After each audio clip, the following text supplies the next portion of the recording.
யார் இந்து யார் இந்துன்னு கேட்குறேன். நீ ஒண்ணு வேணா நாளைக்கு நாடாளுமன்றத்தை கூட்டுங்க. யாரெல்லாம் வந்து இந்து மதத்தை வந்து வெளியே போறீங்களோ, வைணவர்களா இருக்கிறீங்களோ, வைணவரா இருக்கிறீங்களோ, சிவனை கும்பிடுறவங்க சைவர், வைணவத்தை கும்பிடுறவங்க வைணவம், திருமலை கும்பிடுறவங்க வைணவம், முருகனை கும்பிடுறவங்க சௌமாரம், அதே மாதிரி கணபதி கும்பிடுறவங்க கணபத்தியம் அப்படின்னு உங்களுக்கு இந்து மதமே எதுவும் தெரியும். உங்களுக்கு இந்து மதங்கிறதுக்கு வந்து வேதத்துல இருக்கா, சுருதியில இருக்கா, ஸ்மிருதியில இருக்கா, உபடங்கள்ல இருக்கா, ரிக்வேதத்துல இருக்கா, யசுர்வேதத்துல இருக்கா, பகவத்கீதையில இருக்கா?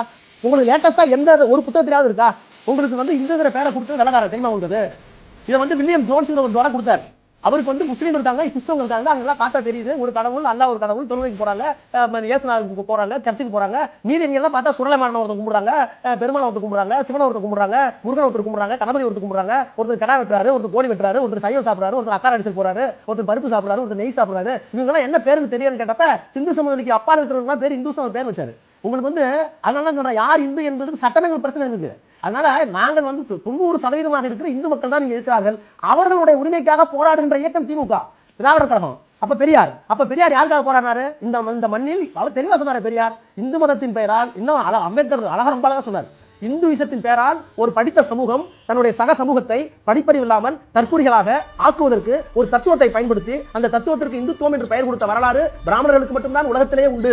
நான் சொல்லல, அம்பேத்கர் சொன்னார். அதை அப்படியே டிரான்ஸ்லேட் பண்ண மாதிரி பெரியார் சொன்னாரு. எனக்கு தெரிந்து ஒரு மதத்தில் சக மனிதர்களை படிக்காதே, தற்கூரிகளாக இரு, தரித்திரமாக இரு என்று சொல்லி ஒரு 2000 ஆண்டுகளாக அவர்கள் தற்கூரிகளாக, கைரேகை வைத்தவர்களாக, பஞ்சமர்களாக, தாழ்த்தப்பட்டவர்களாக, சூத்திரர்களாக, பிற்படுத்தப்பட்டவர்களாக வைத்திருக்கிற கொடுமை வேறு எந்த மதத்திலாவது உண்டா? இது பெரியார் அப்படியே டிரான்ஸ்லேஷன் ரெண்டு பேருக்கும்.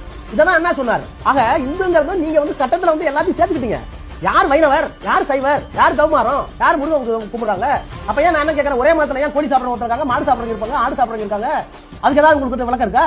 அப்போ இந்த மக்களை எல்லாம் இந்து என்று ஆக்கி கொண்டு சட்டப்படியாக 3% இருக்கிற பிராமணர்களும் அவர்கள் பக்கத்தில் இருக்கிறவர்களும் நாங்களெல்லாம் இந்துக்கள் என்றால் அந்த இந்துக்களுக்கு ஏன் உங்களுக்கு உரிமை கொடுக்கல? அந்த இந்துக்களை ஏன் நீங்க சூத்திரன் வச்சிருக்கீங்க? சூத்திரன் என்றால் விபச்சாரி மகன் இருக்கு, அதை ஏன் திருத்த மாட்டேங்கிறீங்க? வாங்க திருத்துவோம், மனுஸ்மிருதியை திருத்துவோம். நான் எரிக்கணும் கூட சொல்லல, பெரியார் எரிக்க போனாரு, அம்பேத்கர் எரிக்க போனாரு, நான் எரிக்கணும் கூட சொல்லல. வாங்க திருத்துவோம், குறைந்தபட்சம் பகவத்கீதை திருத்துவோம். The OBC